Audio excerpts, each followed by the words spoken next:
Pois é, pois é, pois é poesia, poesia ou não.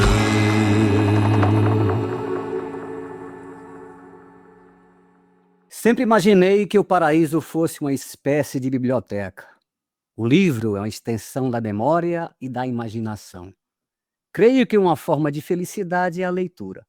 Estas são algumas frases do grande escritor argentino Jorge Luis Borges e evidenciam a magia e a importância da leitura na vida das pessoas. Se as frases de Borges fossem a regra, seria realmente um paraíso, mas a pesquisa Retratos da Leitura no Brasil, de 2024, revelou um acentuado declínio no hábito de leitura. Sim, 53% dos brasileiros afirmam não ter lido um livro sequer ao longo do ano. A pesquisa Retratos da Leitura no Brasil foi criada em 2001, mas a partir de 2007 passa a ser conduzida pelo Instituto ProLivro e adota uma metodologia internacional. O estudo é dedicado a avaliar o comportamento do leitor brasileiro e acontece a cada 4 anos. Busca também contribuir para o estabelecimento de políticas públicas que estimulem o hábito da leitura. Neste episódio do Pois é Poesia, Arte no Plural, o tema é Somos Todos Livros, pelo livro, pela leitura. Além da pesquisa Retratos da Leitura no Brasil, vamos abordar o mercado editorial, a Lei Cortês, o livro, as edições Vagalume e Para Gostar de Ler. Tem ainda a dica de leitura, evidentemente, nossa homenagem também a Heloísa Teixeira e muito mais. Eu sou Reinaldo Bessa, sou poeta, professor, escritor e músico, e este é o Pois é, Poesia, Arte no Plural, episódio 9. Sejam todos e todas muito bem-vindos, bem-vindas. Antes de chamar o primeiro convidado do Pois é Poesia, vamos assistir a um vídeo curtinho sobre o amor aos livros. Confira.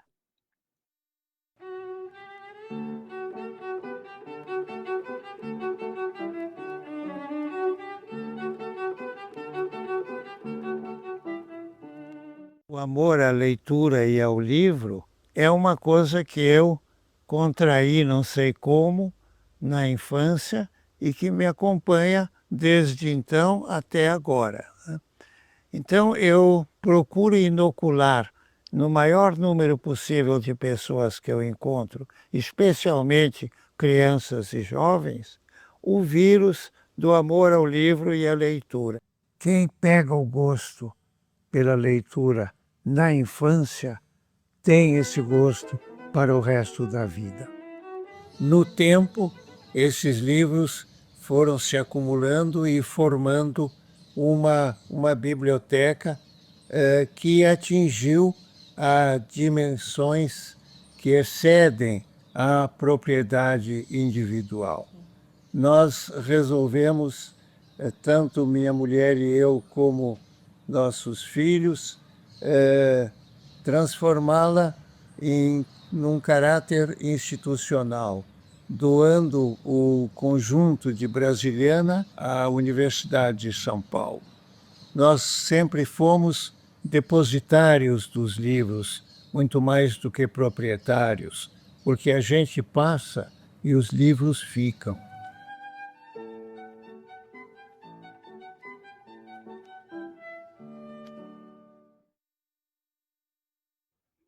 Que maravilha! José Midley era uma figura rara que colecionava livros raros, um leitor de Machado de Assis, Guimarães Rosa, um apaixonado por Proust, um exemplo de paixão pela leitura e pelos livros. Quem dera tivéssemos mais alguns Midley.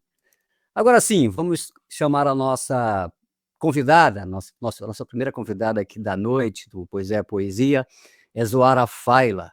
Zoara é socióloga pela Unesp, com mestrado em Psicologia Social na PUC São Paulo e pós-graduação pela FGV São Paulo. Foi consultora do PNUD, né, PNUD, e coordenou o Programa de Melhorias do Ensino Médio da Secretaria de Educação do Estado de São Paulo. Desde 2006, responde pelos projetos do Instituto ProLivro, tendo coordenado a plataforma ProLivro e as 3 edições do Prêmio IPL, Retratos da Leitura. Coordenou também as 5 últimas edições da pesquisa Retratos da Leitura no Brasil, e em 2018, 2019, a realização da pesquisa Retratos da Leitura Bibliotecas Escolares. Foi organizadora das obras Retratos da Leitura no Brasil, 3 e 4, e autora de vários artigos sobre comportamento leitor do brasileiro. Zoara Falha, seja muito, muito bem-vinda ao Pois é Poesia. É uma honra tê-la aqui. Eu agradeço muito, é uma honra estar aqui com vocês para essa conversa, que será com certeza muito instigante. Obrigada aí pelo convite.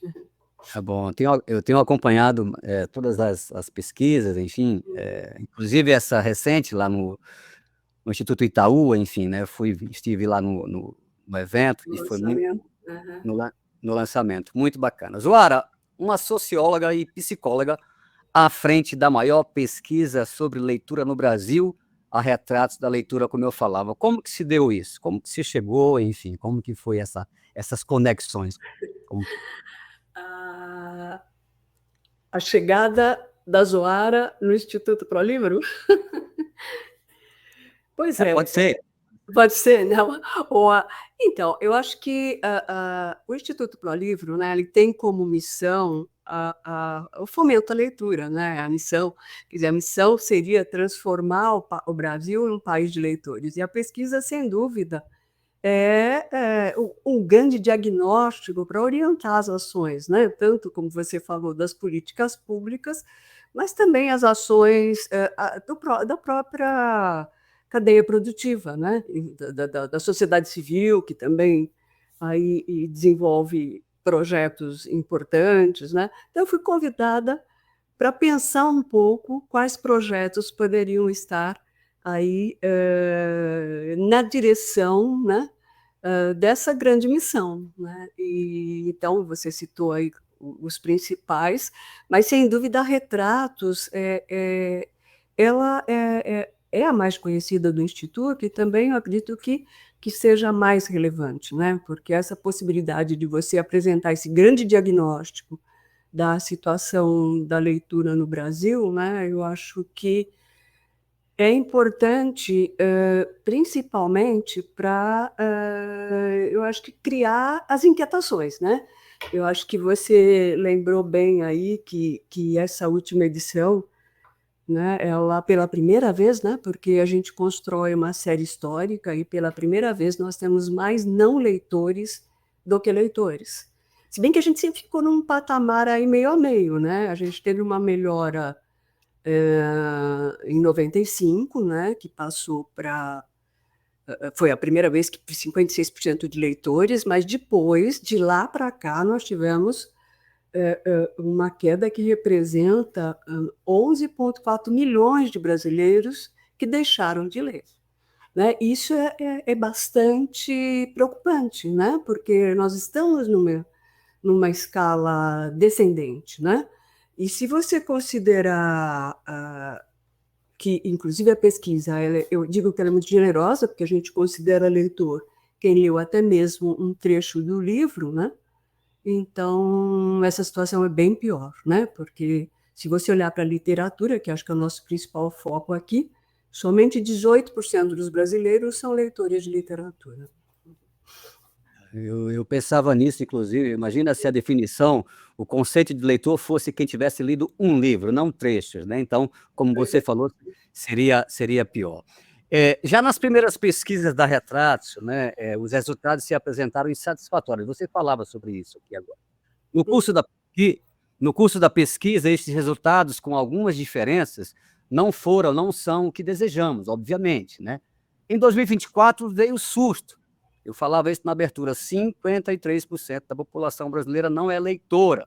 Com esse panorama, né, num crescendo, percebemos que há um crescendo, vamos falar um pouquinho sobre um ano ali, uma Retratos que melhorou e tal, mas tem sido, né, insatisfatório. Podemos, com esse panorama num crescendo, sonhar ainda com uma sociedade efetivamente leitora? Podemos sonhar, né? Mas eu acho que não basta sonhar. Eu acho que se a gente não investir nos principais problemas que nós estamos identificando, nós vamos ficar no sonho, né? Porque você olha, quando os dados mesmo da pesquisa mostram que a gente teve redução de leitura em sala de aula, redução de leitura em bibliotecas, né? A gente teve uma queda importante dos 5 aos 10 anos, né? A gente perdeu aí 9 pontos percentuais de leitores dos 5 aos 10 anos. Então, isso aponta, né? Se é nesse momento que a gente está formando leitores, isso, sem dúvida, está apontando para uma próxima edição pior do que a atual, né? E se a gente pensa o que estão fazendo, verifica, né, na própria pesquisa, o que fazem os brasileiros no seu tempo livre, eles estão na internet e nas redes sociais. Somente 22% deles dizem que leem livros no seu tempo de lazer. E as crianças, 43% das crianças nessa faixa que eu falei, estão nos videogames, né? Então, sem dúvida, se a gente não criar aí estratégias, ações que resolvam principalmente essa formação do leitor dentro do espaço da escola, e aí a gente depende da formação de um professor leitor, eu acho que esse sonho vai começar a ficar mais distante. É por isso que eu falei sonho, né? Porque a ideia é pelo menos sonhar, mas é bem difícil, né? Pelo que a gente vem, enfim, verificando, né? Mas é engraçado que você citava isso, justamente essa fase, esse ciclo, no seu texto do livro Livros para Todos, do Organização do Daniel Lousada, inclusive o Alexandre Martins também está lá com um texto. Você diz que somos leitores entre os 5 e os 10 anos, e que após esse ciclo perdemos interesse pela leitura. O que acontece nesse meio tempo? Onde é que o caldo entorna, como a gente costuma dizer? Pois é, dos 5 aos 10 é onde a gente identifica aqueles que mais gostam de ler. Né? Então, eu gosto muito, é onde você tem o maior percentual de quem gosta de ler. E a gente está perdendo, a gente não está alimentando essa garotada. Por que a gente não está alimentando? Né? Você vê, esse dado que você pegou no livro é da outra edição, que foi a única faixa etária que teve uma elevação no percentual de leitores. De lá para cá, nós tivemos uma queda nessa faixa etária, que eu acho que é a essencial nessa formação. Né?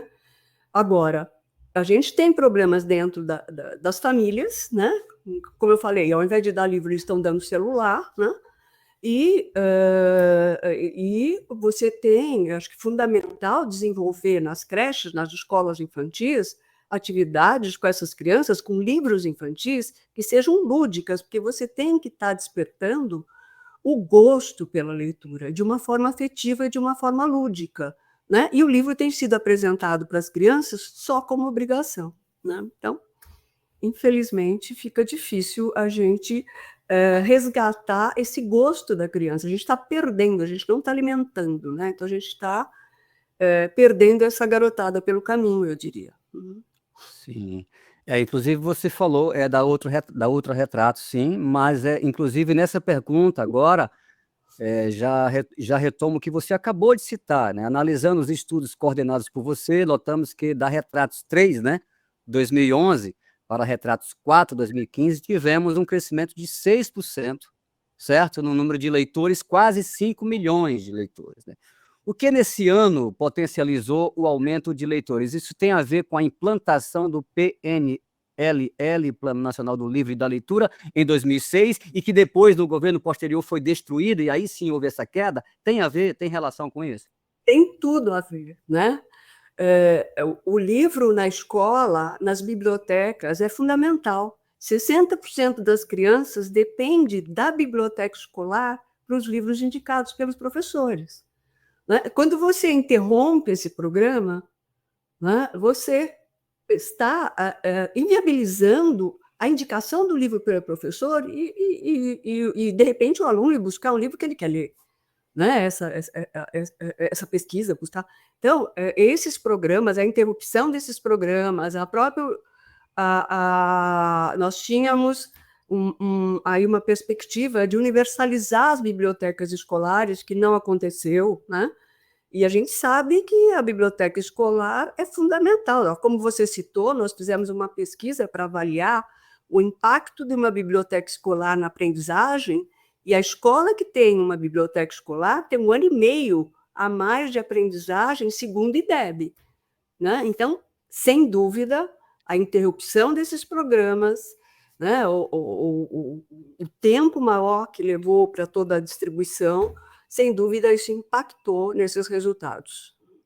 Sim, na saída eu perguntei isso porque eu fiz questão de que você citasse a importância do PNLL, e justamente na saída da presidente Dilma esse plano foi destruído, né, Pois é. então isso, o que nós podemos comprovar depois foi justamente a pesquisa seguinte, né, e nós tomamos Pois é. conhecimento dessa Uhum.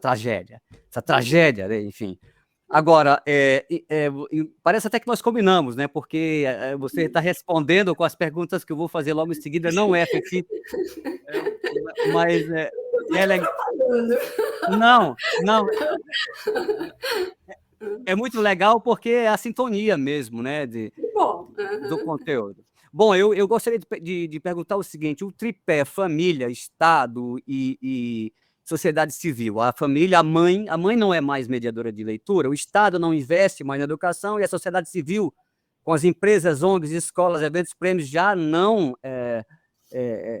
são tão efetivas, já não estão mais presentes. Isso também é um ponto?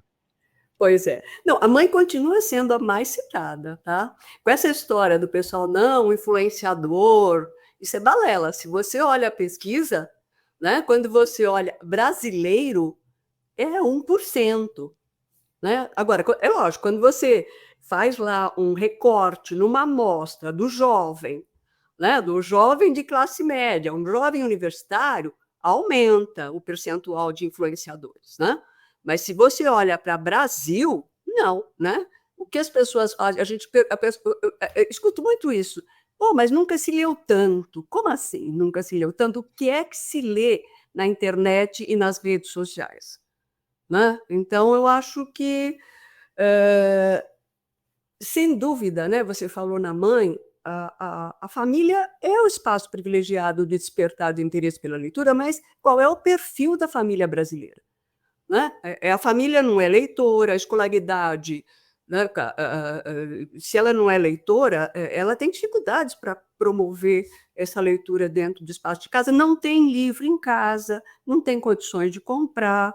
Né? Então, eu acho, voltando para as políticas públicas, né, eu acho que a gente tem que pensar, né, nesse poder que a família tem, né, e criar vales de leitura, ou de ter programas que incluam a família nas práticas leitoras da escola. Né? Mas não sei se eu respondi tudo que você perguntou. Não, não. Eu acho eu me pergunto, o que a mãe, enfim, essa mãe lê, como você citou, né, então a indicação porque logo em seguida vem o professor, mas o professor também não tem os cursos preparatórios, enfim, não tem leitura, muitos não estão A lendo. gente, na pesquisa, a gente verifica qual é o perfil leitor do professor.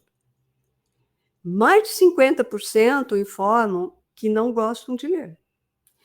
E quando você olha os livros que eles leem, é Bíblia, religioso e autoajuda. Com esse repertório de leitura, vai ficar muito difícil desenvolverem atividades que sejam interessantes, né? E tirar essa garotada do celular. Né? O professor não é leitor. Então, ele vai ter muita dificuldade para mobilizar essa garotada para a leitura de livros e conseguir, de fato, despertar o interesse. Eu imagino. Eu li uma vez, eu não sei onde, não confie numa pessoa que tem sua televisão maior do que a sua estante de livros, né, então, eu achei isso muito interessante. Zoara, com a pandemia, estamos ainda falando em pandemia, né, segundo a mais recente pesquisa do INAF, né, cresce no Brasil o número de analfabetos funcionais, que seja o funcionais, o elementar e o consolidado, né, os 3 tipos de níveis, enfim, muito parecido, muito próximos de analfabeto funcional, né. Quase 3 em cada 10 brasileiros, né, 29% da 3 em cada população. 10, Entre 15 e 64 anos são incapazes de entender e utilizar de forma eficaz a leitura, a escrita e a matemática em tarefas simples do dia a dia, ou seja, a pandemia piorou o pior, né. Será possível reparar este dano? Há políticas robustas? Aí eu pergunto, nós detectamos o problema, nós já sabemos do problema. Agora, o que é que nós vamos fazer? Enfim, o que é que nós temos? para acentuar, talvez acentuar um pouco esse déficit. Claro que isso não é a responsabilidade de um núcleo apenas, isso é um conjunto de ações, né? Mas na sua concepção, quais seriam os primeiros caminhos, digamos aí, pelo menos para tentar iniciar amenizar um pouco Pois é, o INAF mostra que a gente tem analfabetos funcionais até no nível superior, né? Que é assustador, né? O que está acontecendo, né? Não está a alfabetização, o letramento na idade certa, né? Não está acontecendo, que seria no Fundamental 1. Né? Não está acontecendo no Fundamental 1, não está acontecendo no Fundamental 2, porque além da decodificação, né, que eu acho fundamental você ter professores alfabetizadores, você tem sim que promover leitura de livros, né? Porque é a partir da leitura de livros que você vai estar viabilizando esse letramento, né? Tanto o letramento, não só o letramento literário, né, mas essa capacidade de compreensão de um texto.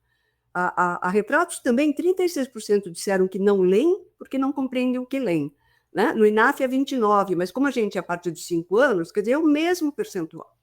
É muito grave você ter 3 em cada 10 brasileiros que não compreendem um texto, né? Um parágrafo. Como é que ele vai ler um livro? Sem dúvida, nós estamos errando na formação dessas crianças na escola, né?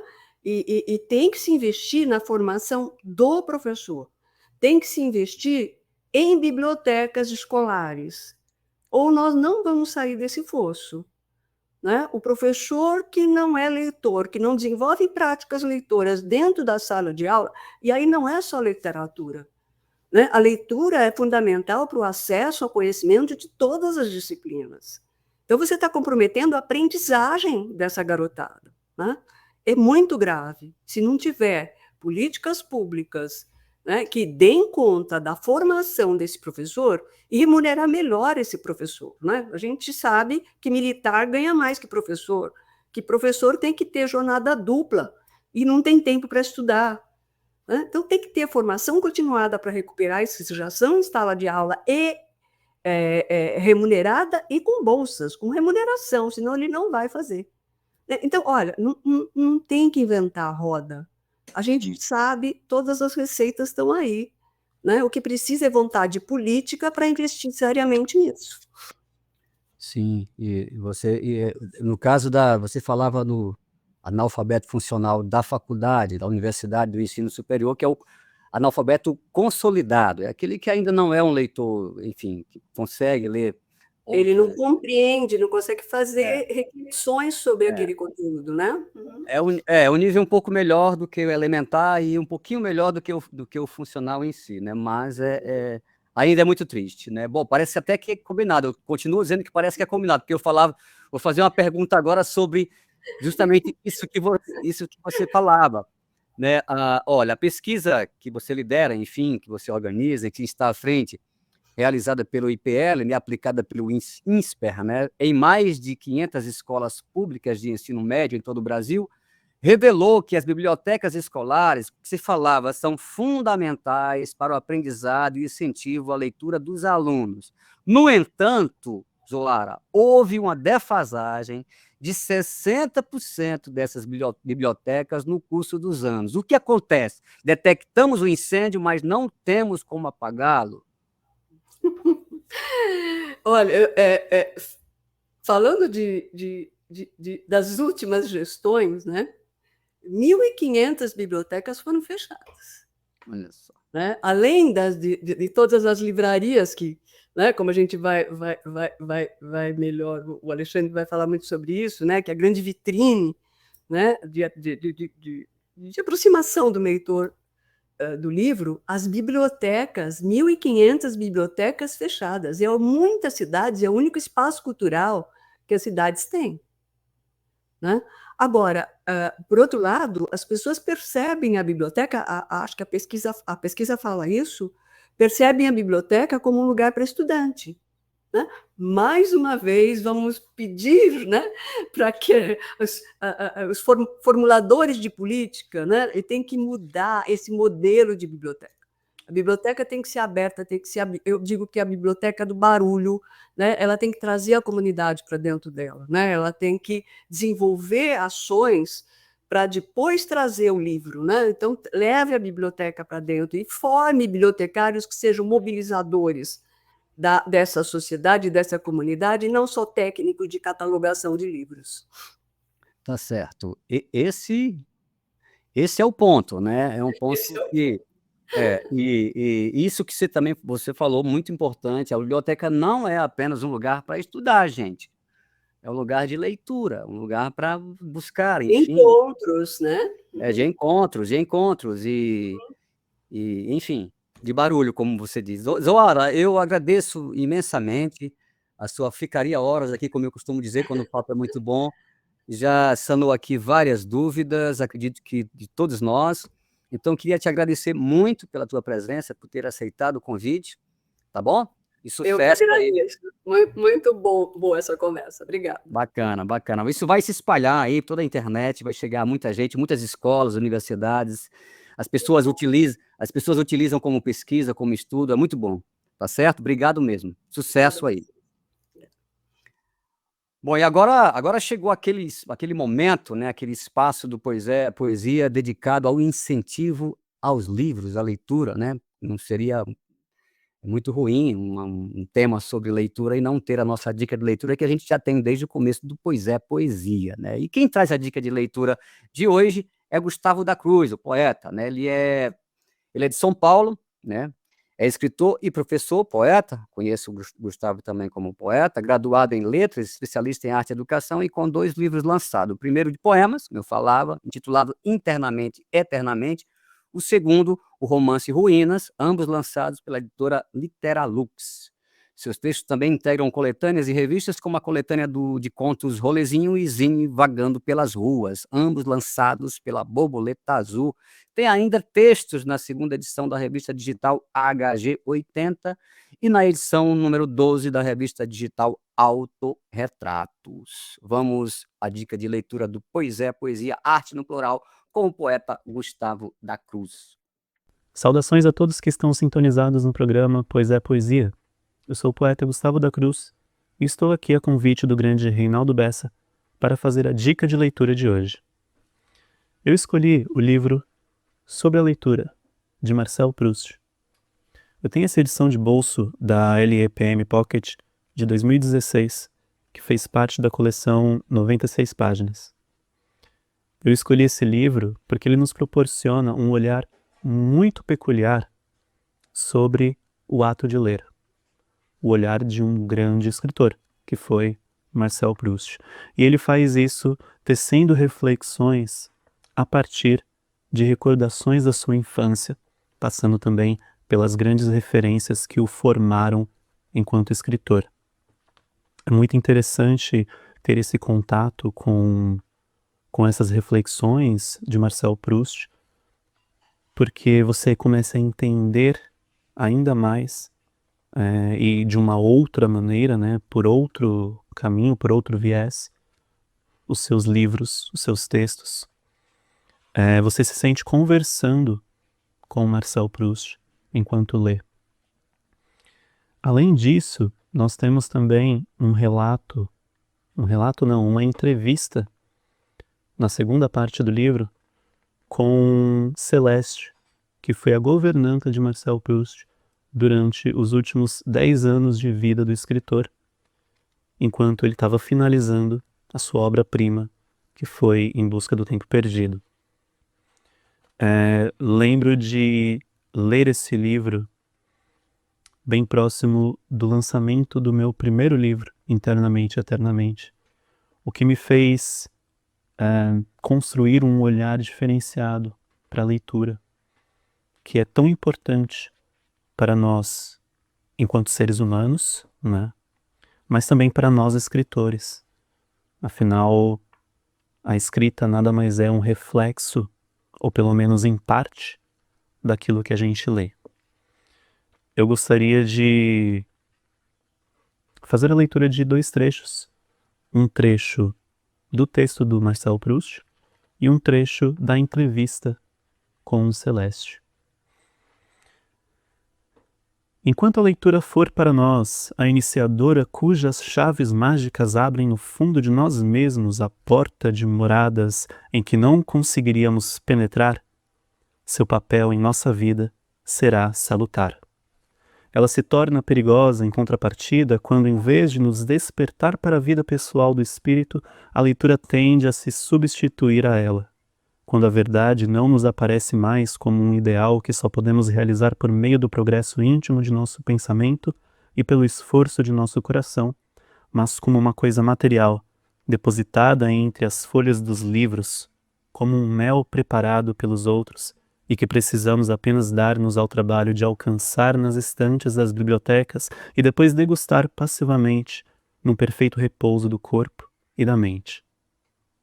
Às vezes, inclusive, em certos casos um pouco excepcionais, e aliás, como veremos, menos perigosos, a verdade concebida ainda como externa está distante, escondida num lugar de difícil acesso. Ela é, nesse caso, algum documento secreto, alguma correspondência inédita, memórias que podem lançar sobre certos caracteres uma luz inesperada e sobre os quais é difícil de obter informação. Que felicidade, que repouso para um espírito cansado de procurar a verdade em si mesmo, pensar que ela está fora de si, nas páginas de um folho ciosamente conservado em um convento na Holanda, e que apesar de ser preciso esforçar-se para chegar até ela, esse esforço será totalmente material. Não será para o pensamento mais que um passatempo cheio de encanto. E Celeste também diz: hoje entendo a busca de Marcel Proust. Todo o sacrifício de sua obra foi o de se retirar fora do tempo para poder reencontrá-lo. É isso. Espero que vocês aproveitem o episódio de hoje do programa e não se esqueçam da importância de ler. Até mais. Muito bom, poeta Gustavo da Cruz. Agora vamos, nossa conversa é com Alexandre Martins Fontes, né? Alexandre Martins Fontes é uma figura proeminente no cenário editorial brasileiro, atuando como editor, livreiro e atual presidente da Associação Nacional de Livrarias, a ANL. Sua trajetória está intrinsecamente ligada à história da livraria Martins Fontes, fundada por seu pai, Valdir Martins Fontes, em 1960, em Santos, São Paulo. Formado em arquitetura pela Faculdade de Arquitetura e Urbanismo da Universidade de São Paulo, FAU-USP, Alexandre também nutriu uma paixão pelas artes. Seu envolvimento com o negócio da família começou cedo, colaborando com a editora antes mesmo de concluir seus estudos, especialmente na criação de capas de livros. Tudo bem, Alexandre? Alexandre Martins Fontes, seja bem-vindo aqui, é uma honra, né, tê-lo aqui. Eu que sou um frequentador assíduo da livraria Martins Fontes, toda semana estou lá separando alguns títulos, desde o vendedor João, lembra dele? João, grande vendedor, separava, eu só ligava para ele separava e seja muito bem-vindo, Alexandre, ao Poesia. Muito obrigado, Reinaldo. Prazer estar aqui com você para conversar sobre esse assunto que, para mim, é da maior importância. Tá certo. Alexandre, primeiramente, eu gostaria de saber como é trabalhar como editor e livreiro num país onde, segundo a pesquisa, nós falamos aqui com a Zoara, Retrato da Leitura, além das dificuldades do mercado, nós conhecemos hoje muito bem, né, os brasileiros demonstram cada vez menos interesse pela leitura. Como é que é isso? Fazer livro, editar livros, trabalhar com livros num país em que as pesquisas demonstram cada vez mais que nós temos menos leitores. Quem compra esses livros? Reinaldo, veja, eu acho que os números da pesquisa, de fato, mostram uma situação que nos preocupa a todos. Eu acho que tudo que a gente puder fazer para inverter e para mudar essa situação, a gente deve estar fazendo. E a Zoara tocou em alguns dos pontos aqui. E eu queria trazer a colaboração que eu posso dar aqui para essa conversa, é mostrar para as pessoas que estão nos ouvindo a importância das livrarias nas ruas das nossas cidades. Veja, você mesmo falou aqui, sou editor e sou livreiro. Eu estou absolutamente convencido de que a saúde da indústria editorial passa necessariamente pela saúde das livrarias. Eu gosto de citar uma frase do Neil Gaiman, que é um autor inglês, que fala o seguinte: uma cidade sem uma livraria pode até se considerar uma cidade, mas ela sabe que não está enganando ninguém. Infelizmente, o Brasil tem muitas cidades sem livrarias. E nós temos que trabalhar justamente para que o Brasil tenha mais e mais e mais livrarias. Só que as livrarias hoje vivem um desafio muito grande, porque nós vivemos num país que, como se não bastassem todos os problemas que vocês estão aí discutindo e que a pesquisa mostra, um país que permite, por exemplo, que uma empresa que não vive da venda dos livros, que eu vou aqui citar nominalmente, a Amazon, esteja destruindo lentamente o ecossistema do livro. E como é que a Amazon destrói o ecossistema do livro?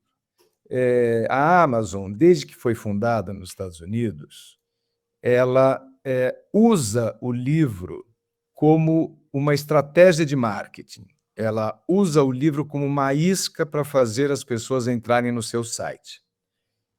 E faz o quê? Oferece descontos que as livrarias, que vivem única e exclusivamente da venda dos livros, não podem oferecer. Veja, na medida em que eles fazem isso, e as pessoas naturalmente passam a comprar cada vez mais na Amazon, as livrarias vão se enfraquecendo e muitas vão fechando. E na medida em que elas vão fechando as suas portas, a indústria editorial como um todo vai sofrendo. Então, eu estou, pessoalmente, muito envolvido numa luta para que o Brasil tenha uma lei, que é a Lei Cortês, que é uma lei que tem na Argentina, aqui do nosso lado, que tem em Portugal, na Espanha, na Itália, na Alemanha, na França, na Holanda, no Japão, na Coreia, no México, só para citar alguns países. Esses países todos que eu acabei de citar aqui agora, eles reconhecem a importância fundamental das livrarias, e porque eles reconhecem a importância fundamental das livrarias, eles têm uma lei que impede essa concorrência predatória de uma empresa, por exemplo, como a Amazon, tá certo? Importante dizer que não é uma lei contra a Amazon. Muitas dessas leis desses países que eu citei, elas existem muito antes da fundação da Amazon. É uma lei contra o monopólio. Ela é no setor cultural, particularmente no setor livreiro. Ela é uma lei que luta para que no setor livreiro haja uma concorrência saudável, para que as livrarias possam concorrer entre elas de uma maneira que se crie um mercado saudável. Eu vou me repetir aqui.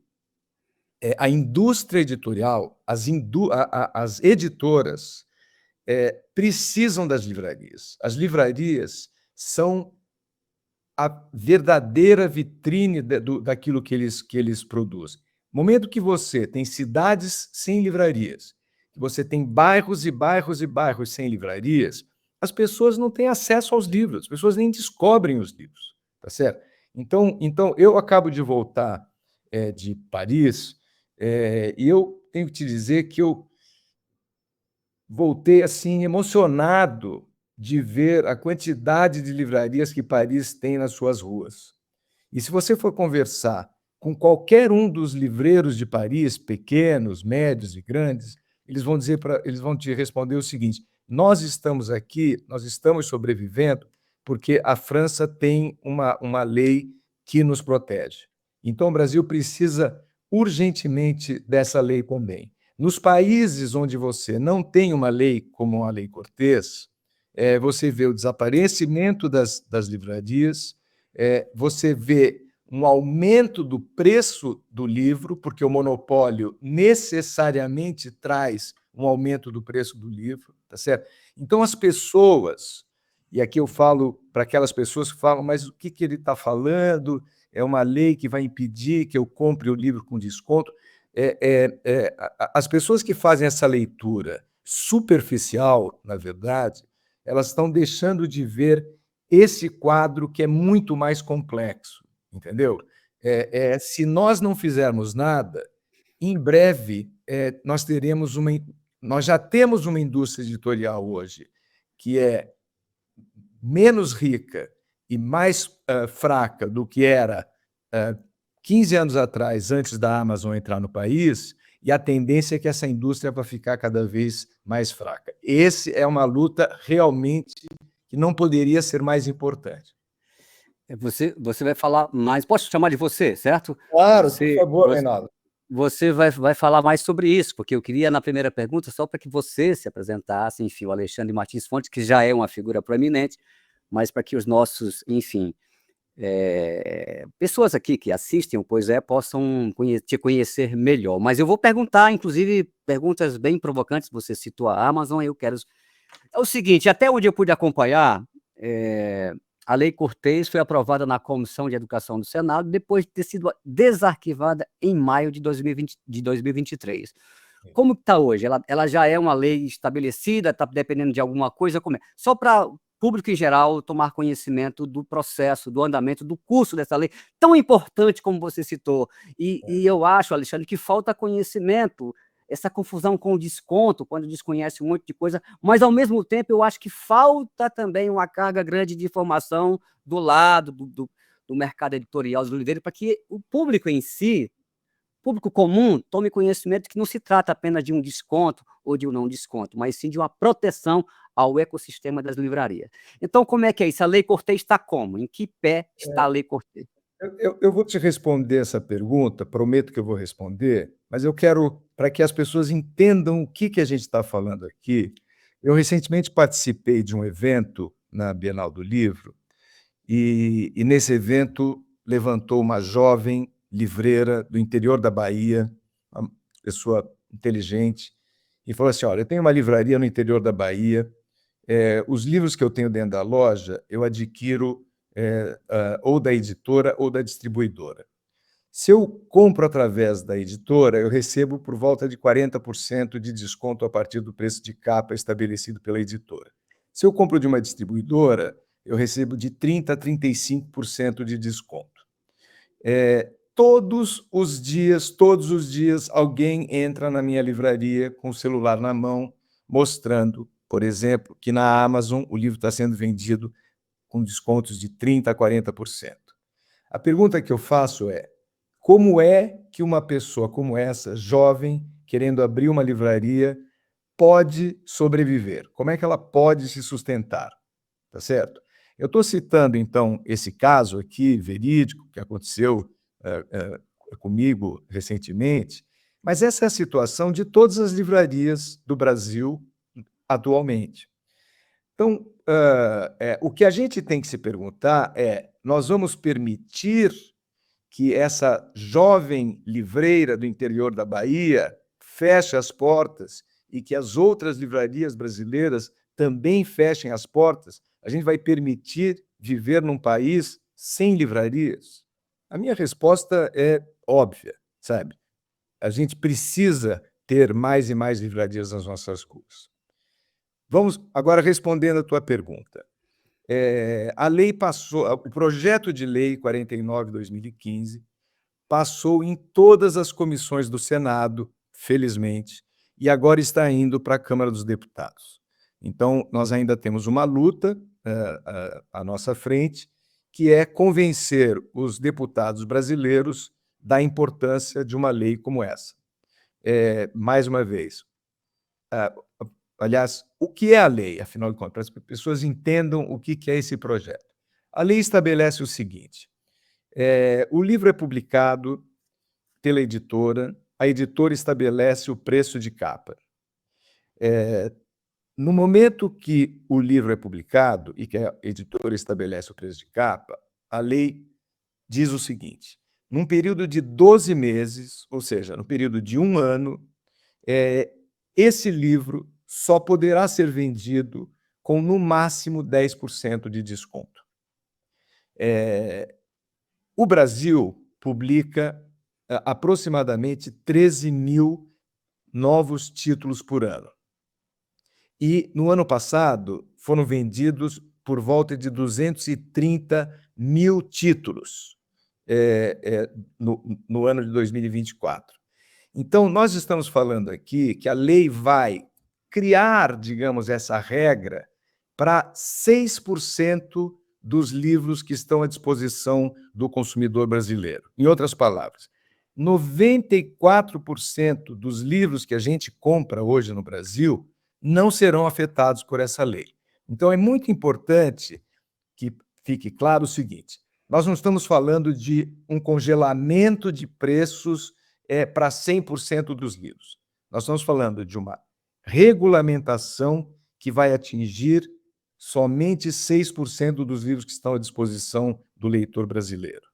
E por que essa regulamentação de 6% dos livros é tão importante? Porque nós estamos falando dos lançamentos, nós estamos falando das novidades, e as livrarias vivem muito da venda dos lançamentos e das novidades. Então, no momento em que a lei cria essa regulamentação, ela permite que as livrarias, pequenas, médias ou grandes, compitam entre si de uma maneira saudável. Não necessariamente por conta do preço, mas prestando um bom serviço, prestando um bom atendimento, tendo um espaço agradável e por aí vai. Então, em poucas palavras, essa é a situação da lei, que sai agora do Senado, porque foi aprovada em todas as comissões, e vai para a Assembleia. O que a lei propõe? Repito, a lei... as pessoas às vezes falam assim de lei do preço fixo. Esse nome está errado. A lei não põe preço fixo em lugar nenhum. A editora estabelece o preço de capa, e a editora tem a liberdade de mexer no preço de capa do livro, que ela mesma estabeleceu, quando ela quiser. Ela pode aumentar, ela pode diminuir. O que a lei diz é o seguinte: uma vez estabelecido o preço de capa, no período de 12 meses depois do lançamento do livro, as livrarias não podem dar descontos superiores a 10%.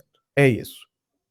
Tá certo. Eu ia perguntar justamente como seria essa competição saudável, já que as livrarias já se encontram diante de uma situação, pagam funcionários, pagam impostos, enfim, e já vendem poucos. Então, mas você já citou, né, um ambiente saudável, né, uma relação forte entre as outras livrarias. Então, eu passo para uma outra pergunta.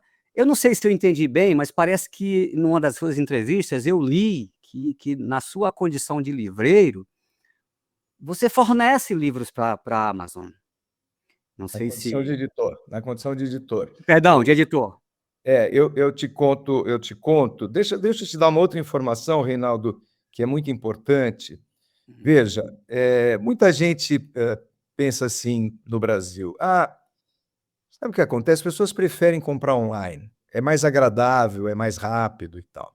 Isso é uma falácia, isso não é uma verdade. As pessoas preferem comprar nas livrarias. Nos países onde existe essa lei, ou seja, nos países onde os livros são vendidos, independentemente de serem vendidos online ou em lojas físicas, eles são vendidos por preços semelhantes, as pessoas compram nas livrarias. Na Alemanha, onde existe uma lei semelhante à Lei Cortês, a Amazon representa 18% do mercado alemão. Ou seja, 82% da população da Alemanha, compradora de livros, opta por comprar os livros nas livrarias, porque lá eles têm essa lei. Fazendo uma comparação com os Estados Unidos, onde não existe a lei, a Amazon representa mais de 50% do mercado. E as livrarias vão desaparecendo, tá certo? Enquanto na Alemanha, onde existe a lei, você tem, aliás, vale também para a França, a mesma coisa.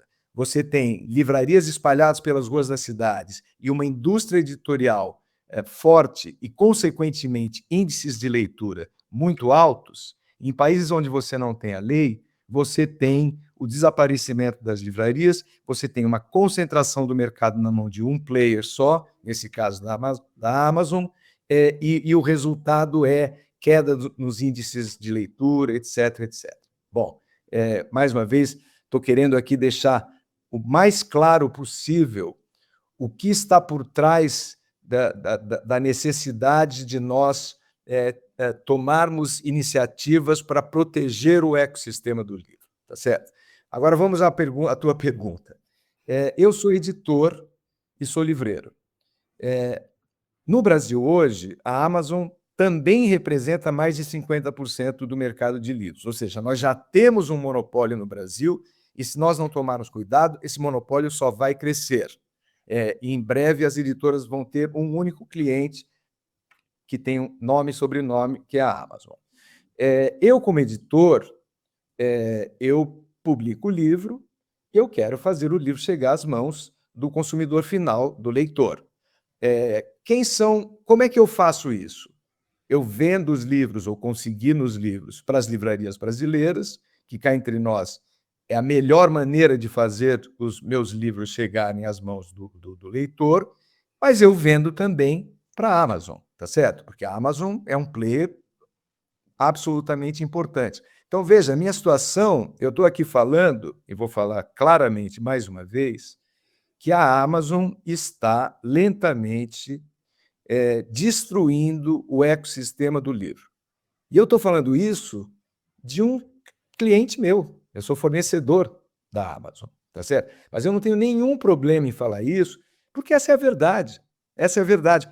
Eu tenho algum problema com a Amazon? Eu não tenho nenhum problema com a Amazon. Zero problema com a Amazon. Acho que a Amazon cumpre um papel muito importante. Eu tenho um problema com o Estado brasileiro que permite que uma empresa como a Amazon estabeleça uma concorrência predatória e destrua o ecossistema. Se o Estado brasileiro, se o Brasil tiver uma lei como a Lei Cortês, que estabelece regras para que a Amazon trabalhe do jeito que nós entendemos que ela deva trabalhar para a preservação do ecossistema, está tudo certo. Veja, a Amazon está na França, a Amazon está na Alemanha, eu acabei de dizer que eles têm 18% do mercado de livros na Alemanha. Então, assim, não é nada contra a Amazon, mas a Amazon na França e na Alemanha, eles têm que cumprir essas regras, que são as regras que a gente quer que o Brasil tenha também através da aprovação da Lei Cortês.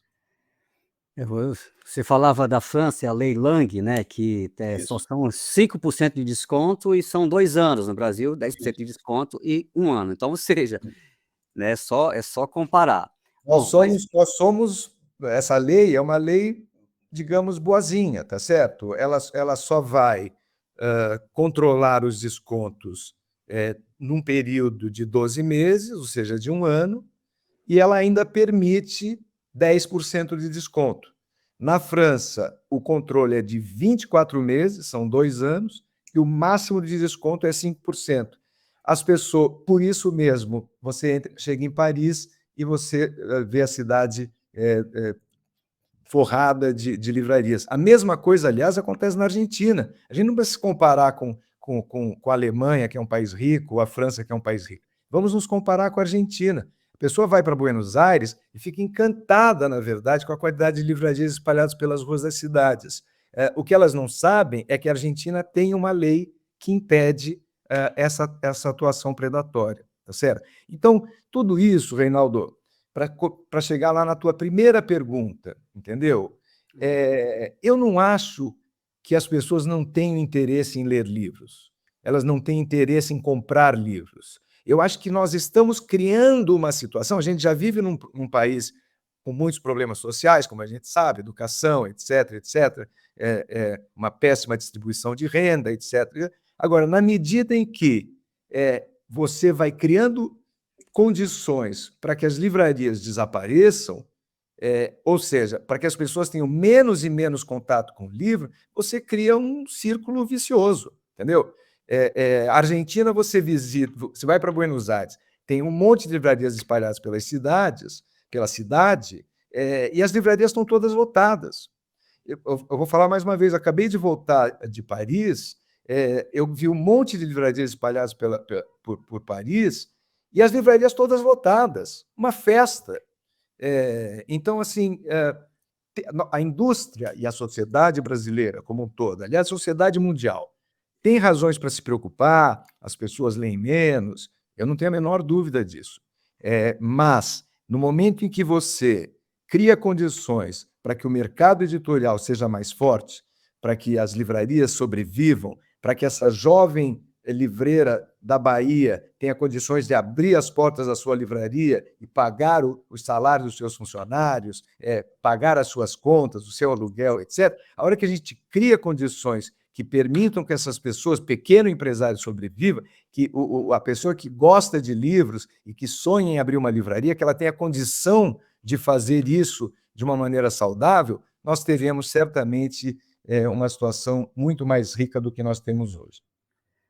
Bacana. Um escritor disse uma vez que as pessoas gostam de comprar calhamaços justamente para não lê-los, então.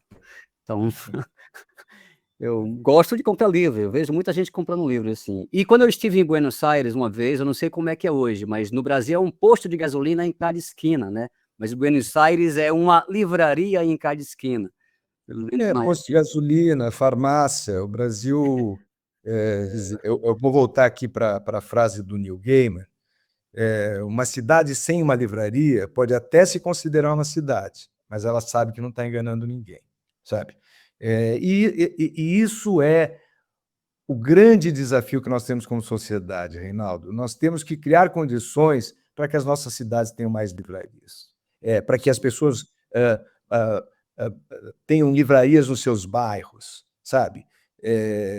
Eu li outro dia uma matéria e que falava que a leitura é um privilégio invisível. Eu adorei essa imagem, porque são poucos os brasileiros hoje que têm esse privilégio invisível, que é o acesso aos livros e o acesso à leitura. Nós temos que trabalhar para que a maior parte da população brasileira tenha esse privilégio, porque a gente sabe que a importância dos livros, a importância da educação e a importância da leitura. E tudo isso, acredite, passa por um ecossistema saudável, passa por editoras fortes e saudáveis, por livrarias fortes e saudáveis, por distribuidoras fortes e saudáveis, pelo o ecossistema como um todo. A hora que você, mais uma vez, permite que uma empresa que não vive da venda de livros, venda esses livros em condições que as livrarias não podem vender, você está absolutamente matando esse ecossistema. Tá certo. Você já falou muito dos danos, né, que os danos que essas gigantes virtuais causam, já falou bastante, mas eu gostaria de perguntar ainda, porque desde que a Amazon passou a atuar no Brasil, a Saraiva fechou, a Fnac voltou para a França, onde existe uma lei que a protege, inúmeras livrarias de bairro fecharam, houve uma queda considerável no consumo de livros e uma drástica redução no número de leitores no Brasil. O que mais? Você já falou bastante desses danos, mas o que mais, o que de pior pode vir se essa lei não for aprovada, se essas gigantes virtuais continuarem atuando, aonde vamos chegar? Deixa eu te dar mais algumas informações sobre o que você acabou de falar agora. Veja, depois que a Amazon chegou no Brasil, nós tivemos a falência da Saraiva, uma empresa centenária, com mais de 100 livrarias espalhadas pelas ruas das nossas cidades.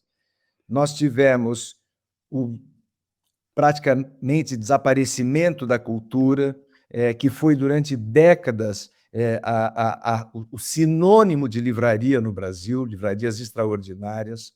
E nós tivemos, como você acabou de dizer, a fuga da Fnac do país. Se eu considerar só essa perda dessas três grandes redes de livrarias, o Brasil perdeu 130 mil metros quadrados de exposição de livros.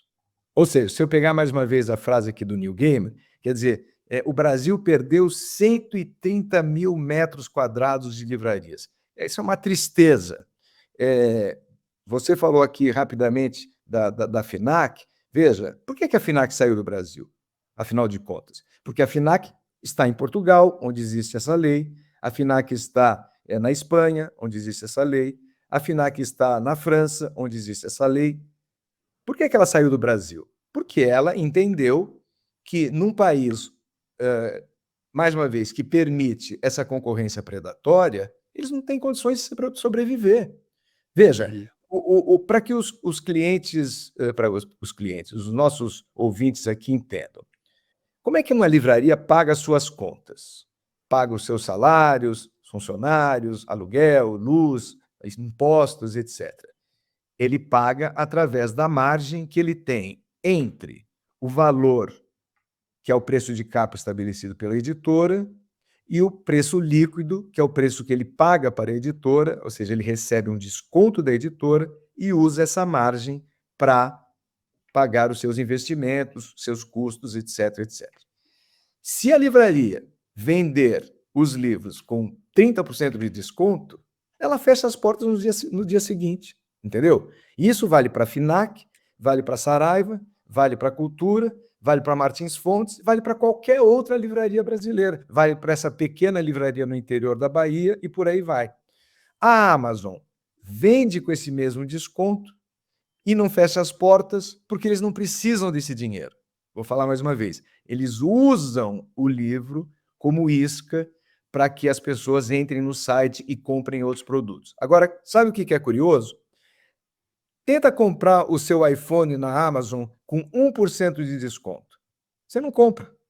Tenta comprar na Amazon uma geladeira com 40%, 50% de desconto. Você não compra também, entendeu? Ou seja, para que a Amazon pague as suas contas, ela também precisa de margens. Então, ela não abre mão da margem em todos os produtos. Ela abre mão da margem somente com o produto livro. Justamente esse produto mágico e tão fundamental para a saúde cultural de um país. E é isso que o Brasil não pode permitir, que essa empresa que não vive da venda de livros destrua o ecossistema. Tá certo. Eu vou fazer uma pergunta que talvez você não goste, não aguente mais responder nesse universo todo dos editores e livreiros, mas que eu escuto muito, eu viajo muito para feiras literárias, enfim, eventos literários, encontros, bate-papo, e essa questão do livro é caro. Érico Veríssimo já tinha dito que o livro não é caro porque há um desconhecimento do processo do livro, né? Os profissionais, as taxas, os impostos, o transporte e tudo mais. E ele defende, o livro não é caro. Claro que isso faz tempo. Eu te pergunto, Alexandre, o livro no Brasil ele é caro? Reinaldo, essa resposta é muito simples. Deixa eu te contar o seguinte. Eu posso depois te mandar estudos que comprovam isso que eu vou te falar agora. O preço do livro no Brasil hoje é o mais baixo do mundo ocidental. Se você comparar os preços do livro no Brasil em qualquer país da Europa, em qualquer país da América Latina, Estados Unidos, etc., o Brasil é o preço mais barato. Anote aí, Brasil tem o preço mais barato.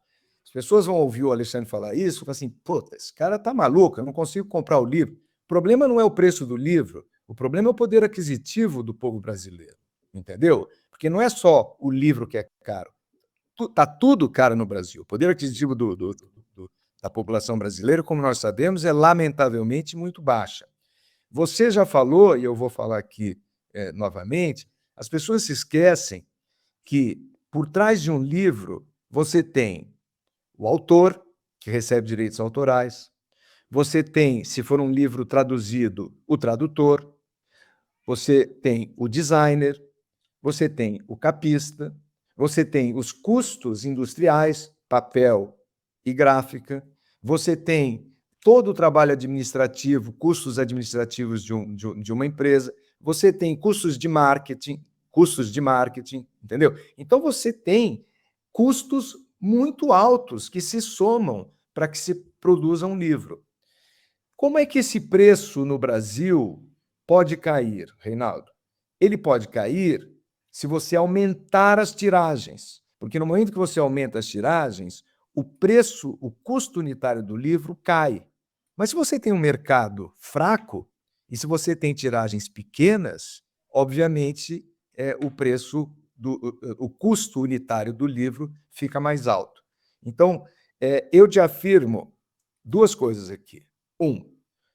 Se a gente quer ter livros mais baratos, as editoras precisam fazer tiragens mais altas. Para que as editoras façam tiragens mais altas, nós precisamos de um mercado mais forte. Para que a gente tenha um mercado mais forte, a gente precisa de mais livrarias nas ruas das nossas cidades. É isso, entendeu? E por isso é que a gente precisa tanto de uma lei como essa. Maravilha, muito bom. Eu espero que a Lei Cortês seja efetivada, saia do papel, enfim, que as pessoas compreendam mais essa lei, o quanto é importante. Você citou a Alemanha, que nem tem isso, né? A Alemanha não tem esse prazo de desconto. Eu queria lembrar também, que eu também vi numa entrevista que você disse, os descontos de 10% são nos lançamentos, mas a Martins Fontes tem um monte de livros lá, né, o Alexandre Martins? Que tem os descontos, bons descontos, né? Eu, como eu falei, costumo passar lá e compro livros com muitos descontos, não é isso também? Obrigado, Reinaldo, por trazer essa questão, que é muito importante.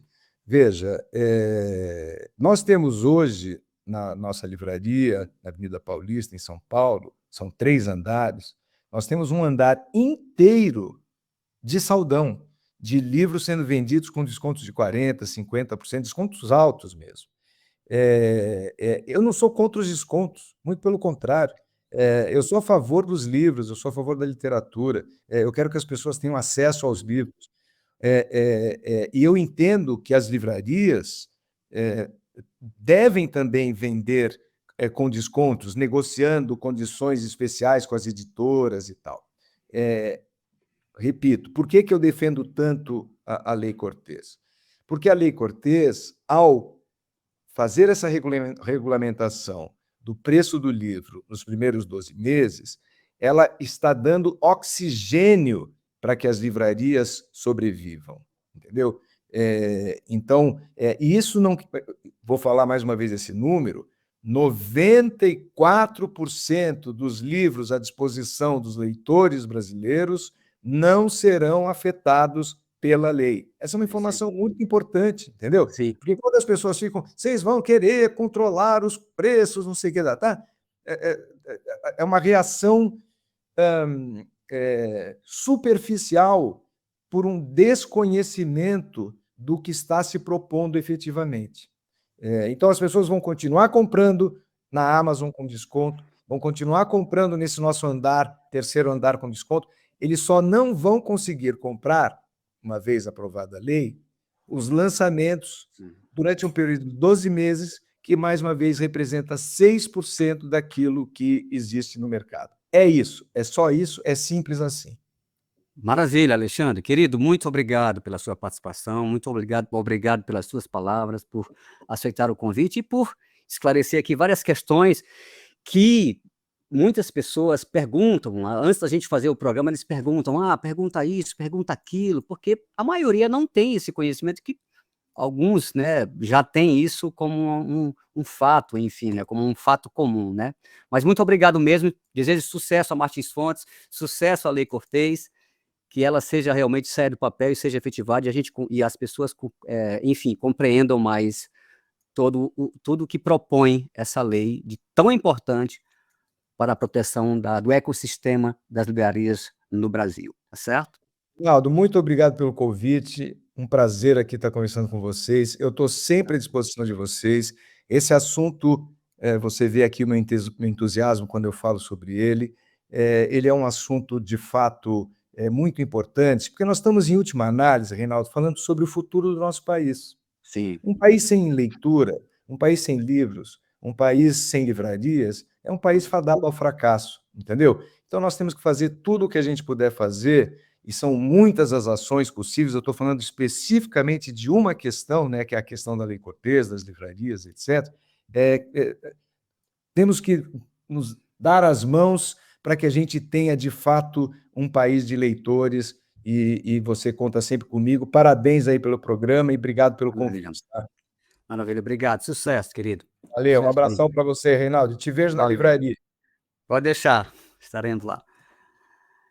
Maravilha, que coisa boa. Ficaria horas aqui, como eu costumo dizer, porque o papo é muito bom. Bom, agora é hora do Pois é Pergunta. É um quadro que o Pois é Poesia tem, que sai às ruas, enfim, para falar sobre um determinado assunto, né? E vamos ver o que as pessoas dizem sobre as coleções Vagalume e Para Gostar de Ler. Oi, meu nome é Carla, eu tenho 38 anos e trabalho aqui no sebo da livraria Ponta de Lança. O sebo ele já existe há bastante tempo, mas agora ele está com um espaço físico delimitado, que fica aqui na rua Aureliano Coutinho, número 149. Essas duas coleções, né, são bem conhecidas, a Vagalume, Para Gostar de Ler, e acredito que assim como aconteceu comigo, né, acontece até hoje, né, com outras pessoas, de ser a porta de entrada, né, para a leitura. Então eu tive acesso a alguns livros, como Éramos Seis, O Escaravelho do Diabo, entre outros, né, que eu pude ler, né, na infância e no início da adolescência, através dessa coleção. E é uma coleção que praticamente, todo mundo conhece.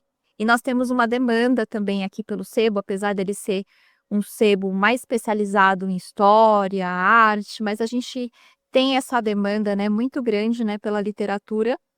E, essas coleções elas são procuradas, nós temos elas aqui no sebo. E assim como para mim, para outras pessoas também é a porta de entrada, né, para uma literatura um pouco mais madura. Oi, tudo bem? Eu sou Micael, tenho 46 anos. Eu me lembro quando eu estava estudando na escola, né, o primário ali, segunda, terceira série, e já tinha vários livros da coleção Vagalume. E alguns livros, como O Outro Lado da Ilha, O Caso da Borboleta Tíria, foram livros que eu me lembro até hoje, né? E que impactaram bastante, né, a minha educação. Por ser livros com uma história curta e um texto mais fácil, uma leitura fácil e com uma história envolvente, né? Não só para mim, mas muita gente da minha sala, eu me lembro que gostava e lia até o final. Como a gente estava entrando na alfabetização, foi muito bacana. Eu sempre fui uma pessoa muito visual, então eu tenho uma memória fotográfica. A capa já me chamava atenção, já de início. Então, a partir da imagem da capa, eu já começava a tentar, imaginar como é que seria a leitura do texto. E eu acho que também, o tamanho, já não era uma coisa, assim, que assustava muito, né, porque eu acho que os livros muito grandes, eles podem, às vezes, no início, né, quando você está começando, né, a desenvolver o hábito pela leitura, eles podem assustar um pouco no começo, e acho que para um adolescente, para uma criança, ela tem um formato, né, uma aparência muito amigável. E parabéns pelo programa aí, o Pois é Poesia. Acompanhe pelo áudio só, mas muito legal. Gosto bastante. Bacana. Já que ouvimos, então, opiniões sobre as coleções Vagalume e Para Gostar de Ler, nada melhor do que ouvir quem idealizou estas duas séries para a editora Ática, né? Ele é Jiro Takahashi. Jiro Takahashi é mestre em linguística semiótica pela Faculdade de Filosofia, Letras e Ciências Humanas da USP, 2010. É graduado em Letras pela Universidade de São Paulo, 1975, licenciado em Letras pela Universidade de São Paulo, 76. Professor universitário de Língua, Linguística e Literatura, lecionou na FMU, Unibero, Faculdade Paulista de Artes e Casa Educação Instituto Singularidades. Atualmente é docente do Centro Universitário FAM, e professor e consultor da Universidade do Livro, vinculado à Fundação Editora Unesp São Paulo. Coordena o programa de aprimoramento em tradução literária na Casa Guilherme de Almeida. Tem mais de 50 anos de atuação em direção editorial nas editoras Ática. Foi criador de várias coleções literárias, como a Vagalume, né, e Para Gostar de Ler, como falamos, né, mas também A Nosso Tempo, a coleção de autores africanos e a coleção Princípios Nova Fronteira, editora do Brasil, Grupo É de Ouro e Grupo Rocco. Atualmente, Giro é coordenador literário da Zapt, a Zapt, né, editora, e diretor executivo da editora Nova Aguilar, respondendo pela edição de obras completas de clássicos nacionais e internacionais em papel bíblia, com encadernação especial. Querido Giro Takahashi, você chegue aí, seja muito bem-vindo. É Muito obrigado pelo convite, é uma honra estar aqui com você, belo poeta, né, belo divulgador da cultura brasileira. Nossa, uma honra estar aqui no meio de tanta gente convidada que você traz aqui, né? Então, realmente, uma maravilha estar aqui. Maravilha, a honra é nossa. Eu falava com o Marcelo Abud, quanta honra poder falar com o Giro Takahashi, com todos vocês. Zoara também é uma referência, o Alexandre, enfim. E você agora fechamos um trio maravilhoso aqui no Pois é Poesia, só tem a somar aqui. Giro, a coleção Vagalume, né, que já completou agora mais de 50 anos, né, continua a ser referência na literatura infanto-juvenil, com livros como A Ilha Perdida e Escaravelho do Diabo. Ao que você atribui esse sucesso, essa solidez num país, e eu vou citar isso sempre, cada vez com menos leitores? Qual o segredo dessas coleções? Olha, quando eu comecei na arte em 66, né? E comecei com datilógrafo, de originais, tal, tudo, né? Mas depois, por volta de 69, a editora começou a lançar clássicos da literatura brasileira, né? Então, Machado de Assis, José de Alencar, Macedo, né? E Visconde de Tomé, os autores clássicos que, naquele tempo, o pessoal utilizava, né, para o antigo ginásio, que existia o ginásio. E os livros até venderam bem. E uma coisa que ajudava muito a vender é que naquela época os professores gostavam, principalmente os de ensino médio e da faculdade, os professores pediam para os alunos ler o livro e fazer o fichamento do livro. E naquela época, a Ática fez umas coisas assim, e é isso aqui, que eu fotografei, é uma ficha de leitura que é um fechamento do livro, né? Então, todos os livros áticos clássicos eram acompanhados dessa ficha. Então, quando um professor pedia os alunos fazerem o fechamento, os alunos usavam essa ficha da editora, né? Era uma série Bom Livro, dos clássicos. E os professores também foram descobrir isso, e isso facilitava também o trabalho do professor, e recebia todas as fichas numa mesma forma, né? Do mesmo formato, né? Uma dimensão. E mesmo os itens, mesmos tópicos que o professor já estava acostumado a pedir que alguém. Então, ia vendendo bem, né? Então, o que era vender bem? Era vender mais ou menos assim uns 30 mil de cada ticket. Era uma coisa fantástica, né? Uma coisa fantástica.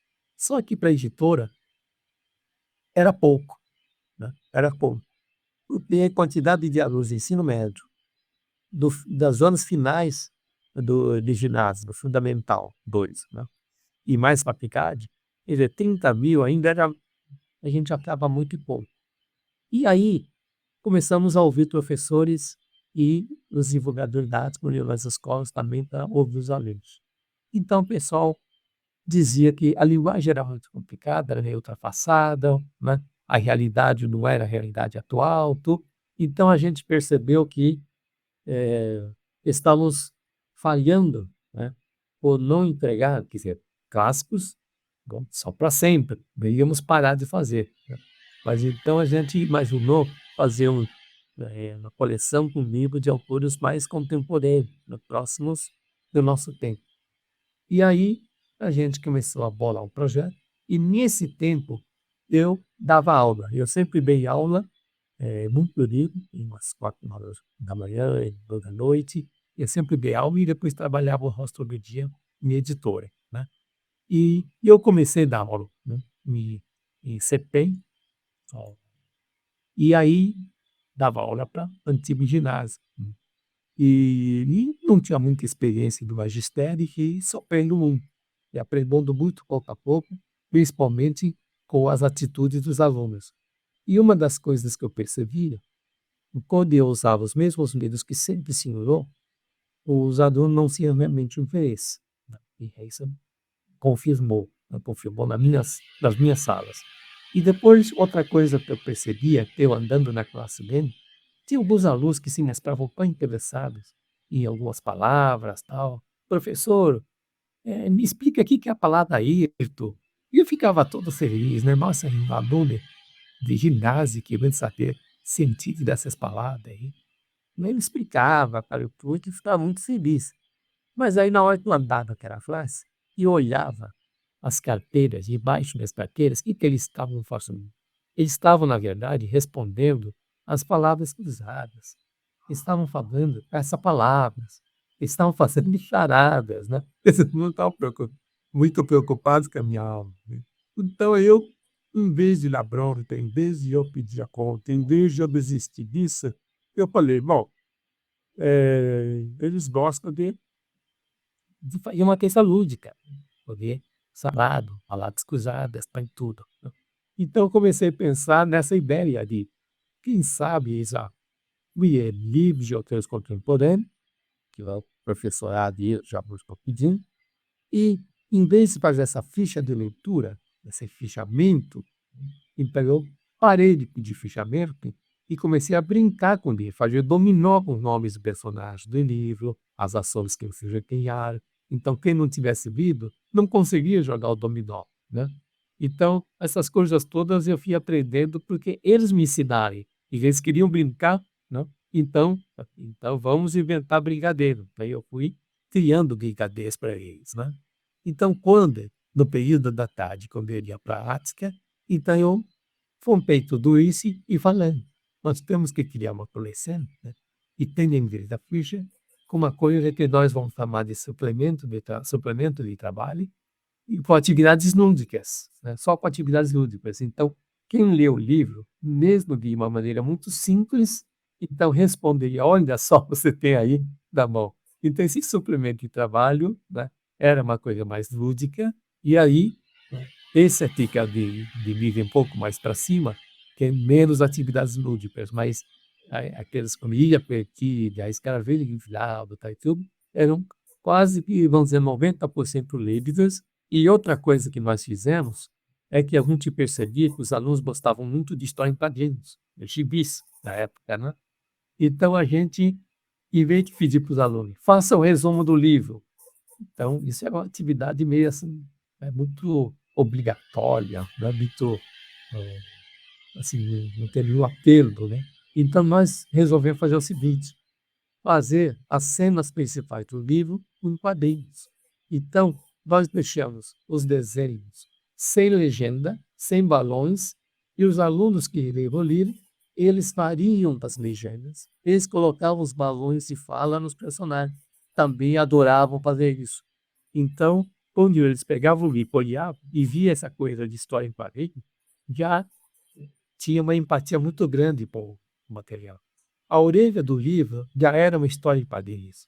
A orelha do livro era feita em história em quadrinhos. Nós criamos um herói que apresentava todos os livros.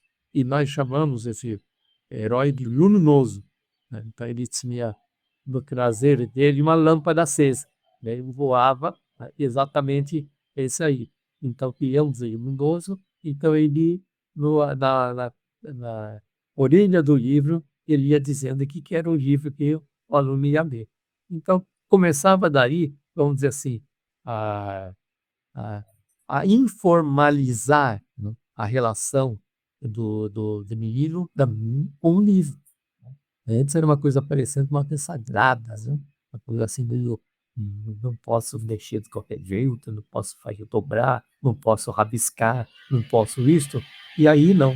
Então aí a vagalume acabou, eu acho que um dos motivos foi a péssima desse supervivente, era um acessório apenas, né, mas era a única editora que tinha isso, que tinha Superman Caballo. Os outros tinham ainda fichas de leitura. E, além disso, tivemos uma do engajamento muito grande com o mercado e com o pessoal interno da editora. Para conceber engajamento externo, primeiro de tudo, nós já nos fazendo lançando uma coleção de livros juvenis e infantis juvenis e fizemos um concurso nacional de design de capas. Depois nós fizemos um design nacional do nome da coleção. Então, Saindo Vagalume, o nome não tem nada a ver com o meu talento, não. Eu não escolhi o título. Quem escolheu o título foi o vencedor do concurso. Então, quem venceu o concurso sugeriu o Vagalume e nós, do Editorática, gostamos e nós, então, chamamos de Saindo Vagalume, né? Então, foi exatamente assim. E o designer também, grandes designers do Brasil inteiro participaram do projeto de capa, da diagramação, tudo, não? E o vencedor foi Edinaldo Manha, e era em design geral, um design auxiliar da revista Realidade, que era uma revista muito famosa no final dos anos 60, na Abril. Então ele que ganhou o concurso, ele largou o emprego dele e foi ser diretor de arte na arte. Bom, enfim, é mais ou menos isso, assim, falando nele rapidamente, além de ter professores para escolher os textos, e nós selecionávamos algumas histórias e experimentávamos com os alunos. Então, eu ia perguntar justamente isso, se um dos elementos, um dos ingredientes dessa receita de sucesso também não estava na boa relação entre o editor, né, o professor e as escolas. E havia, né, com a Vagalume, porque o editor da arte, que inclusive no começo sugeriu que você continuasse lecionando, não é isso? Para que você tivesse um envolvimento. Você não acha que perdemos também um pouco do desencanto, perdemos essa relação com os alunos, com os professores e com as escolas, e no entanto, e por isso nos distanciamos um pouquinho do universo dos alunos? 20 professores escolhiam e subiriam cifras para nós, mas quando recebíamos, aí entregávamos para 20 professores e aí. Depois, os mais bem selecionados pelos professores, nós chegamos a fazer, no começo, 300 exemplares para experimentar com as crianças. Chegamos ao máximo de 3.000 livros, nós chegamos a fazer 3.000 exemplares, né, para fazer teste. E aí a gente olhava, os alunos davam nota para os livros, né? E os alunos então se divertiam dando nota, porque seria uma espécie de, entre aspas, vingança deles, né? De dar nota para adultos, então eles davam notas, né? E aí a gente escolhia os livros que tinham tirado notas boas com os alunos, mas o critério da nota não era o principal critério. O nosso critério maior era o seguinte: quando os professores faziam teste com os 3.000 os alunos, em várias classes, 20 professores faziam teste, o que a gente pedia para os professores fazerem é o seguinte: não liga para as notas que eles deram. Liga para quanto tempo cada aluno demorou para ler o livro. Então a gente fazia conta, aí escolhia os livros e os alunos leram mais rapidamente. Então um livro que um aluno leu em 2 dias, que é um peso muito bem para nós. Um livro para o aluno, se o professor não pedisse de volta, olha, faz 1 mês que vocês estão com o livro, vocês já leram? Ah, não, professor, eu estou com outras coisas, isso aqui demorou, ainda me concedi para ele dar, né? Então a gente deixava de lá. Agora, aqueles livros com Marília Perdida, em 2 dias, quase toda a classe já tinha devolvido, quiser para livro, então era um argumento, que ele deixou outras brincadeiras, ele deixou outras atividades para terminar o livro. Então, aquele livro entrou numa prioridade de brinquedos dele muito maior. Então, isso para nós contava muito. Então, isso foi então não chegávamos a pensar só na nota. A nota era também, segundo critério, mas não era o mais importante. O mais importante era ver os que tinham concebido fazer com que os alunos largassem de outras brincadeiras para terminar o livro. Essa força, então realmente a gente pode editar. E outra coisa que aconteceu, que foi falado aqui tanto pela Joaira também, e professores contembilíveis e tal, naquele tempo, de 74, 75, 76, professores tinham muito menos livros ainda, né? Não tinha cartão de crédito no Brasil naquele tempo, não tinha um monte de coisa no Brasil naquele tempo, né? Então, a gente sabia que professores também não tinham livros, né? Eu vim de uma cidade pequena, no interior de 4 habitantes, eu não tinha livraria na cidade, né? Então, eu conheço bem esse esquema, né? Os professores de lá da cidade não tinham condições de comprar livro, porque não tinha nem livraria na cidade. Então, o que nós fizemos na editora é o seguinte: nós temos que vender o livro mais barato que esse. E o livro é mais barato quanto aumenta a tiragem. Isso, né, o Alexandre de Gomes ensinou. Quanto maior a tiragem, mais barato, baixo de polido. Então, nós fizemos o seguinte: nós vamos arriscar. Ou vamos fazer sucesso, ou vamos sair, né? Fazer o quê?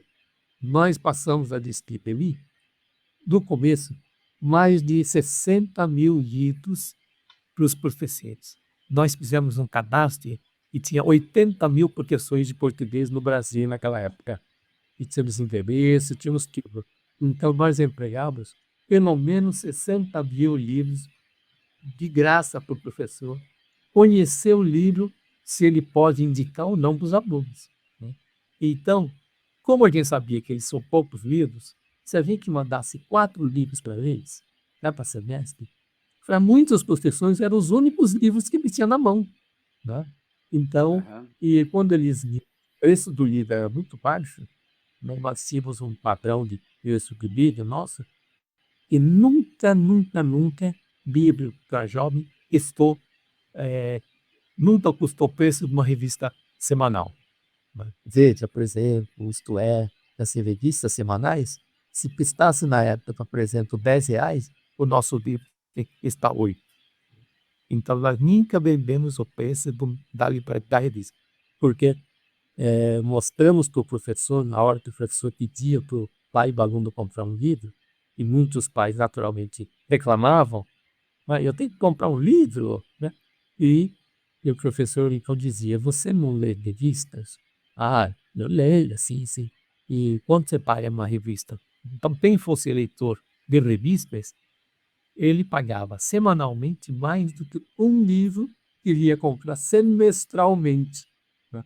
Então aí o pai ficava naquela situação sem que argumento para o professor. Então o professor se sentia muito à vontade, né, de indicar os livros para os alunos. Então aí, a partir dessa doação dos livros, a Ilha Perdizes, na primeira edição, praticamente, vendeu 120 mil exemplares. Do ponto de vista do negócio, não parece ser bom negócio. Você deu 60 mil livros, você vendeu 120? Não é tanto, mas acontece que esse professor adotaria no outro semestre, no outro ano, no outro ano. E o livro continuou vendendo mais de 100 mil livros por muitos anos. O livro pode Que interessante, de 2, 3 milhões de livros. interessante. Giro, me diga uma coisa, cativar o leitor até a página 7. De onde surgiu essa ideia? Esse número 7 é o número cabalístico? Ou de onde surgiu isso? Quem criou essa coisa de cativar o leitor até... Se o leitor não leu até a página 7, não vai ler mais, é isso? Eu ouvi pela primeira vez isso quando eu estava estudando letras na USP, e um dos meus professores era o filho do Bosio. Ele, brincando, disse isso, porque ele falou: muitos autores jovens, professores, tal, colegas, escrevem livros e me mandam livros para eu ler, né? Eu falei: eu não posso recusar, né? Mas ele falou: se eu ler até a página 7 e quiser continuar, eu digo um livro positivo, eu digo para ele que ele tem futuro. Agora, se eu não conseguir ler a página 7, eu digo: olha, vai fazer outra coisa, vai ser só professor, ou então se prepara melhor para ser escritor, porque não está dando. Então ele ia me dizer isso. Agora, ele deve ter ouvido em outro lugar. E eu não, assim, sobre o número 7, eu não sabia disso. Isso mais sobre aí. nesses testes de interesses que eram enviados aos alunos, que hoje já não há mais porquê, é isso? Ele perdeu um pouco, né? Se eu não me engano, em uma das suas entrevistas. Mais fácil hoje. Sim, Mas hoje seria é, muito mais fácil. Eu podia mandar por internet. Não sim, custava um mas, pouco. mas, Naquele mas é tempo, feito isso? Hum? É feito pela internet ainda hoje nas coleções? Não tem, mas para fazer teste eu podia usar. Tá, Aí entendi. na época, a gente teve que imprimir 3.000 cópias para mandar para os alunos, pagar um Sim. sorteio, e tudo isso compensou.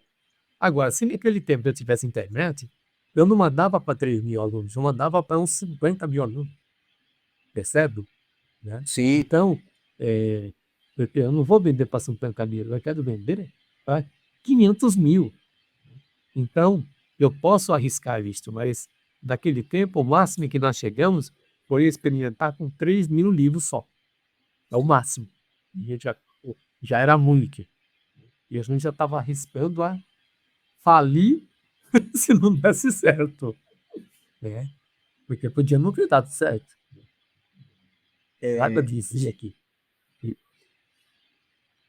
Giro, se os alunos nesses testes de interesse dissesse que não gostei da narrativa, os personagens não são bons, a narrativa não é envolvente, o autor não seria lançado ou a editora sugeriria, por favor, reescreva, como é que é? Os alunos decidiam, tinham esse poder de dizer, não, esse autor não vai. Não, quando os alunos apontavam questões pontuais, Sim, né? sim. Então a gente levava para os autores e os autores mudavam. Tanto que um livro do Marcos Reis, chamado Mistério das Cinco Estrelas, que foi um dos maiores sucessos da série, quando a gente mostrou para 3.000 alunos, vieram muitas sugestões. Falaram, olha, algumas meninas falaram, olha, ali o grupo do Gino só tem menino, só tem rapaz. Por que não tem uma menina no meio? Aí ele botou uma menina ali. Depois ainda, aí algumas pessoas que diziam, olha, nós estamos trabalhando agora, começando a falar em inclusão. Bom, ele decidiu aproveitar e dentro do grupo deles colocar um cadeirante. Então é um dos primeiros livros que a gente colocou, cadeirante. Né? Então tem um cadeirante lá que joga xadrez para as meninas e vai ensinando lógica para os meninos, e a lógica é importante para eles decifrarem o mistério, né? Com a lógica do xadrez. Né? Então, agora, tudo isso é mérito de quem? Foram os alunos. Isso o Marcos Reis sempre disse. Autor e assim, protagonista do Sozinha no Mundo, a protagonista é uma menina. Ele falou, eu só pus menina como protagonista porque as alunas pediram. Então, a gente, quer dizer, os alunos, os autores ouviam muito. Né? Os autores ouviam muito, sim. Né? Sim. E nós Então, também. então não era para reprovar, era para parceria, era para melhorar, né? Agora, Giro, eu queria te fazer. Oi, Pois não, pode falar, pode falar. pode falar. Não, eu queria te fazer uma pergunta um pouco mais provocativa, que, né, que numa das suas entrevistas você falou sobre as tendências revisionistas de censuras a livros para crianças e adolescentes. Disse que os livros nunca sofreram tanto patrulhamento como atualmente. E você reforça, são suas palavras aqui. O professor é que tem que refletir sobre a obra com os alunos. Agora, diante da incapacidade de trabalhar com um autor, a gente o apaga. São suas palavras e você se referia ao episódio Monteiro Lobato. Pode falar um pouco sobre isso?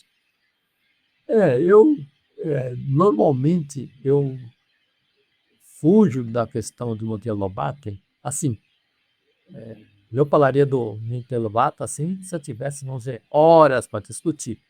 Mas como a gente normalmente fala assim muito rapidamente na mídia de hoje, né, na mídia contemporânea, né, o que eu acho é o seguinte, né, não só Monteiro Lobato, ou qualquer autor do século passado, de 50 anos para trás, são todos autores carregados de preconceitos e valores de outros tempos. Né? Então, se eu pegar livro de Platão, pegar livro de Dom Quixote Cervantes, né, de Cervantes, eu pegar qualquer autor antigo, aquilo está imbuído de valores da época, são valores sociais. Então, eh, qualquer romance do José Alencar estava cheio de escravos. Claro, os personagens melhores, os mocinhos, não destratavam, não maltratavam, né? Mas eles estavam sempre, né, 2 ou 3 escravos, no mínimo, né, dentro de casa, tal e tudo. Ninguém vai questionar isso, né? Come, eles mantinham todos os escravos em casa, tal e tudo, né? Então, quem fosse ler hoje, sem nenhum tipo vamos dizer, de preparação implícita, também o menino vai falar: "Ai, que tempo bom, né? A gente não podia ter 2 escravos em casa". Então, ele pode fazer isso se for e fizer uma leitura meio fundamentalista, né? Agora ele está fazendo essa leitura diante do professor, né? Então o professor não vai aceitar esse tipo de ponto. Espera um pouquinho. Vamos analisar essa situação, né? Vamos ver qual era o né, momento histórico do país, tal e teve, né? Então, esse tipo de trabalho, hoje, dificilmente o professor gostaria de ter, né? Dificilmente o professor gostaria de ter isso, né? Então, o Monteiro Lobato era neto de fazendeiro. Então, vamos dizer, ele crescendo dentro de uma família e tinha escravos dentro de casa, ele está fazendo. Então é muito difícil. Aí ele se dava bem com os escravos, né? Então mas chamava de escravo, brincava com os escravos, fazia bullying com os escravos, tal, tudo, né? Mas em toda a história dele, apesar de chamar, ah, brincar de vez em quando, fazendo bullying com a tia Anastácia, aí sempre, sempre, sempre ela é vista com muita simpatia, né? Inclusive foi ela quem criou a boneca Emília, né? Então é ela que criou a boneca Emília, que é a principal. Sem Emília, não teria Monteiro Lobato. Não, Monteiro Lobato seria um autor comum, né? Falando de 2 netinhos, Narizinho e Pebri, pronto, uma história convencional. Agora, que tira a convencionalidade dele, é Pisco muito humilde, depois um pouquinho que é Marquês da Bicó, um sabugo de milho com a Visconde Sabugosa, quer dizer, tudo isso é uma invenção muito original, eu diria assim, quase revolucionária para a literatura infantil da época, 1920, 1925, 28. Então, isso é fantástico. Agora, ele chama essa nega, essa neguinha, não sei o quê, sim, né? Eu acho que tem uma pessoa que teve fazenda, um avô, né? E tinha escravos, né? É impossível nem apagar da lembrança infantil dele isso, né? Então, eu acho que simplesmente cancelar aquilo que os livros que não têm mais valores eh, atuais, né? Então vão para Madame Bovary, vão falar, vai, comete o Estado a Lima, tal e tudo, né? Então, esse tipo de coisa, ou então falar do Mulato, de Alisa Joquete, Melantrine de Padre Amaro, eu sei lá, todos eles, né? Esse é o problema, né? Então, a igreja me via furiosa em cima das escolas que adotavam os filmes do Padre Amaro, o livro de Pílulas de São Reitor, quer dizer, sempre investiu com a religião, sempre teve problemas, mas havia diálogo possível, né? Quer dizer, então, um, tinha escola que, de repente, um padre que fosse reitor da escola podia pedir, implorar para, olha, por favor, a escola é religiosa, se vocês puderem evitar, falar para os seus empregados, professor. Ou os professores aceitam isso e tudo bem, vai procurar outros meios, ou então pede a conta, né, e vai dar numa escola laica, né, vai dar numa escola laica. Então, esse problema, assim, eu acho assim, esse ferro de fogo, esse maniqueísmo, eu acho muito complicado, né? Pois você aprova os valores de Monteiro Lobato? Claro que não, né? Hoje não vai não aprova nem dele e nem de muitos autores da época, como José Alencar também, né? Mas eu não estudo José Alencar, para dizer que o grande feito dele é trabalhar com os valores. Não, isso era uma coisa que o Balzac não escapou disso, né? Então Balzac retratou a sociedade de país de gente que era, com malandragens, com boates, né, com mulheres de programa, né, com um princípio de PCC lá no país, tudo. Ele fez que é considerado uma referência na literatura do século XIX. Né? Então, Certo. eu não vejo problema nenhum nisso. Né? Um escritor que eu gosto muito, um escritor que eu gosto muito, chamado Philip Roth, norte-americano falecido recentemente, ele dizia o seguinte: a literatura não é um desfile de beleza, né? Então, é uma frase muito boa. E, claro, esse tema que você não fugiu, mas é um tema que precisaria de muitos poesia aí, vários episódios. Agora, Giro, me diga uma coisa. Você sai, a Vagalume, Para Gostar de Ler, sai da narrativa, digamos assim, e vem com um gênero que é o assombro, né, dos editores, que é poesia, é isso? É. E é do Então, poeta Ricardo eu me Azevedo aí?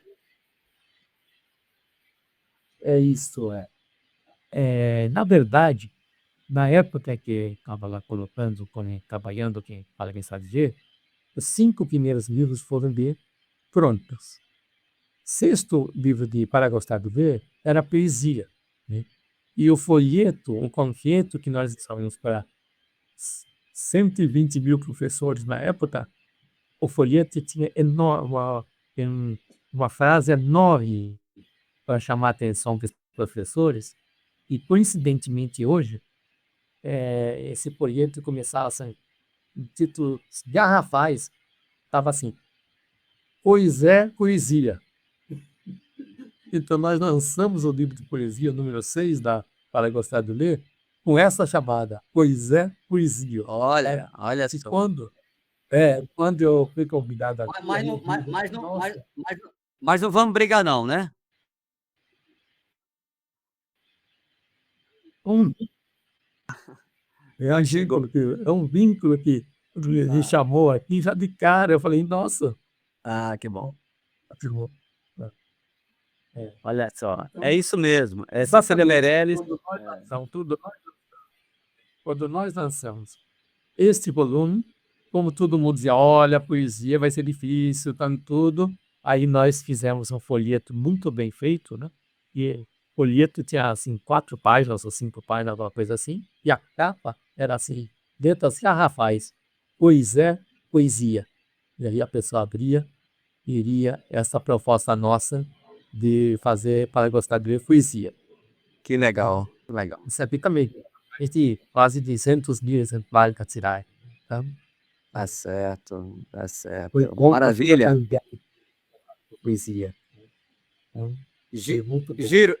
Giro, querido, eu agradeço tuas palavras, tua Olha, participação. eu que agradeço.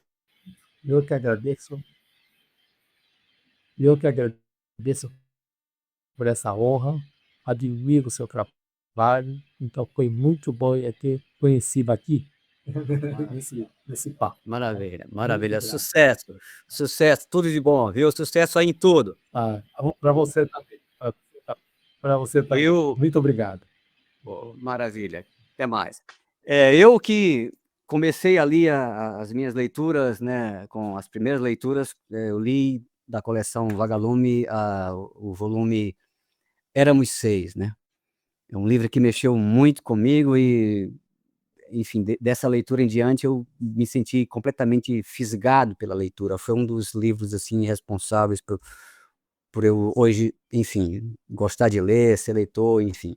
Isso é muito importante, essa coleção é muito importante, é fundamental aí para a formação, como o Giro falou, todo o processo que foi feito, a luta, buscando possibilidades, abrindo caminhos, né, vendo o que os alunos gostam, fazendo essa relação com as escolas, com os professores, facilitando os professores a adquirirem aí livros, enfim, isso é fundamental.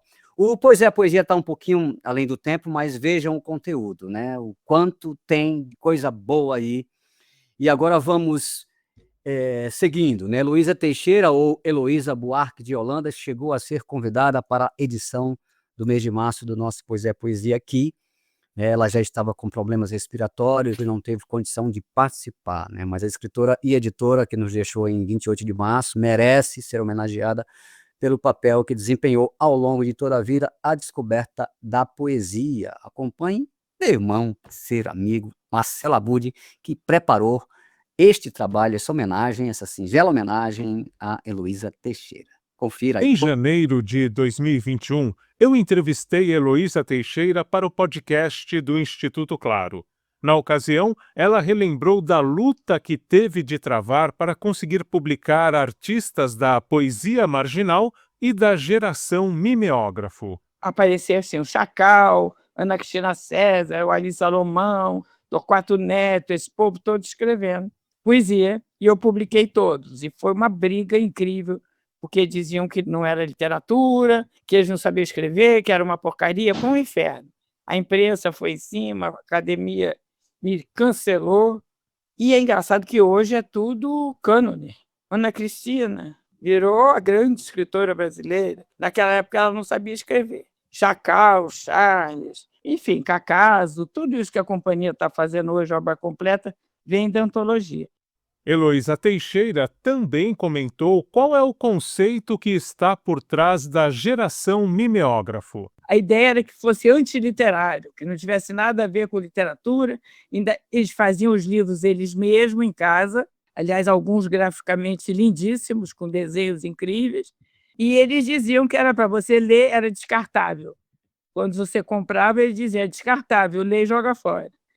A escritora e editora sempre esteve ligada à descoberta da nova poesia. Se em 1976 foi responsável pela seleção e publicação do livro Os 26 Poetas Hoje, no início de 2021, ela estava lançando 29 Poetas Hoje, só com poetas mulheres e com menos de 25 anos.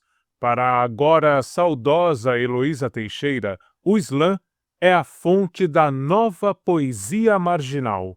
Mas o slam é muito brasileiro, porque eu estudei muito tempo o slam, e você vê que o slam do norte é completamente diferente do nosso slam e do slam do sul. Ele é bem contextualizado, é muito interessante. Tem uma manifestação poética de periferia, jovem, né? Muito nova, e que não abre mão da coreografia, do corpo, que é uma linguagem extremamente indígena e negra, que é a fala com o corpo, que você não tem na europeia, né? E o slam, a poesia incorporou isso. Pois é, a poesia chega ao final. Agradeço a todos e todas, a equipe do Pois é, o Marcelo Abud e a Débora Isla. Encerro com esta frase do grande José Mindlin, que eu abri, né, praticamente o vídeo, né, citamos já. A frase dele é o seguinte: não basta alfabetizar, é preciso ensinar a ler. É isso aí. É isso. Até o próximo Pois é, Poesia, Arte no Plural. Valeu! Pois é, pois é, pois é, poesia, poesia. Oh.